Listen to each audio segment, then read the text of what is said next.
सक्षम police times news 112 सक्षम जनतेचा आवाज।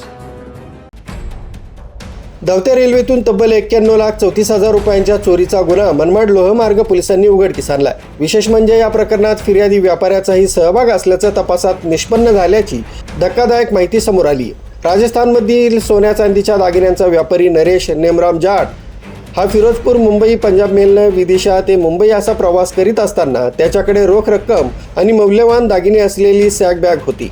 गाडी मनमाड स्थानकावर थांबली असताना तो बाथरूमला गेला आणि याच संधीचा फायदा घेत अज्ञात चोरट्यांनी त्याची बॅग लंपास केली। व्यापाऱ्यानं मुंबई लोहमार्ग पोलिसांकडे तक्रार दाखल केली। मात्र घटना मनमाड इथं घडल्यानं हा गुन्हा तपासासाठी मनमाड लोहमार्ग पोलिसांकडे वर्ग करण्यात आला।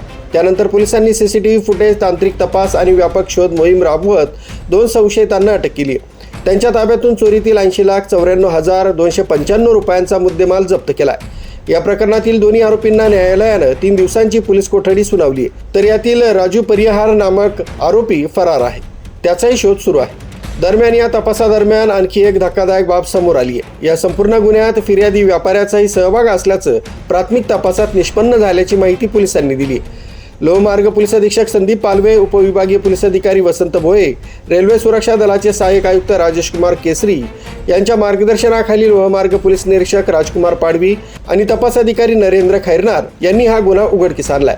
महाराष्ट्रातील रेल्वे परिसरात घडलेल्या या मोठ्या चोरीचा उलगडा झाल्यानं पोलिसांच्या तपास कौशल्याचं कौतुक होते।